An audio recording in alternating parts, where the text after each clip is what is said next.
আমরা অখিল ভারতীয় বিদ্যার্থী পরিষদ ত্রিপুরা প্রদেশ আগামী 1 বছর বিভিন্ন যে ড্রাগস বিরোধী অভিযান এবং বিভিন্ন আমাদের ক্যাম্পেনিং আমরা প্রত্যেকটি স্কুল ক্যাম্পাস, প্রত্যেকটি কলেজ ক্যাম্পাস নেশা বিরোধী কার্যক্রম এমন যার মাধ্যমে আমরা এই সমাজকে এমন একটি বার্তা দিতে চলছি যে ত্রিপুরাকে ড্রাগস থেকে দূরে রাখা এবং ত্রিপুরার যুব সমাজকে ড্রাগস থেকে রক্ষা করার জন্য আমাদের আগামী 1 বছর আমরা প্রশাসনিক সাহায্য নিয়ে আমরা বিভিন্ন কার্যক্রম করতে চলছি।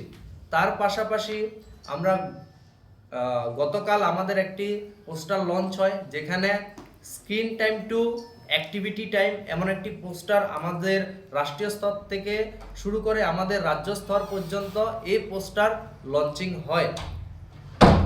এই যে screen time to activity time এর মাধ্যমে আমরা এটাই বলতে চাই যে বর্তমানে আমরা যুব সমাজ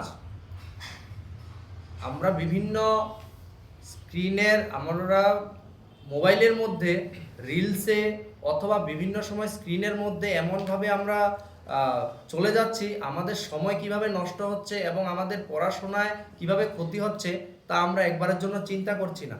তাছাড়া বিভিন্ন ডাক্তার এবং বিশেষজ্ঞরা বলছেন আমরা যত বেশি এই মোবাইল এবং স্ক্রিনের সাথে যুক্ত থাকব তার কারণে বিভিন্ন মানসিক সমস্যা এবং ছাত্রছাত্রী থেকে শুরু করে বিভিন্ন শিশুদেরও বিভিন্ন রকমের অসুবিধা দেখা দিচ্ছে। তার জন্য আমরা কিভাবে ছাত্র সমাজকে মোবাইল থেকে দূরে নিয়ে আমরা একটি গ্রিন টাইমে নিয়ে যেতে পারি, যার মাধ্যমে ছাত্রছাত্রীরা খেলাধুলা থেকে শুরু করে সামাজিক কাজকর্ম থেকে শুরু করে বিভিন্ন সাংস্কৃতিক কার্যক্রমের সাথে যুক্ত থাকবে, তার জন্য আমরা এই স্ক্রিন টাইম টু অ্যাক্টিভিটি টাইমের এই কার্যক্রমগুলি আমরা আগামী দিনে করব। তাছাড়া আমাদের বিভিন্ন ক্যাম্পাসগুলিতে মিশন সাহসীর মতো কার্যক্রম আমরা আগামী 1 বছর চালাবো।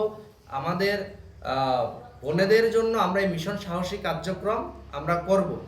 তাছাড়া একটি আত্মনির্ভর ভারত, একটি আত্মনির্ভর ত্রিপুরা তৈরি করার জন্য আমরা এই জন্য বিভিন্ন ক্যাম্পাসগুলিতে ছাত্রছাত্রী একতাবদ্ধ হয়ে আমরা কার্যক্রম করতে চলছি আগামী 1 বছর। তার জন্য অসংখ্য অসংখ্য ধন্যবাদ এবং সকলকে আমি এই বিদ্যার্থী পরিষদের সাথে যুক্ত হয়ে এই কার্যক্রমকে সফল করার জন্য আমি ত্রিপুরা রাজ্যের সকল ছাত্রছাত্রীদের এবং সকল শিক্ষা মহলকে আমি আগ্রহ করছি, আহ্বান করছি। সকলকে নমস্কার এবং বিশেষভাবে ধন্যবাদ আমাদের আজকের সাংবাদিক বন্ধুদের। আপনাদেরকে অসংখ্য অসংখ্য ধন্যবাদ।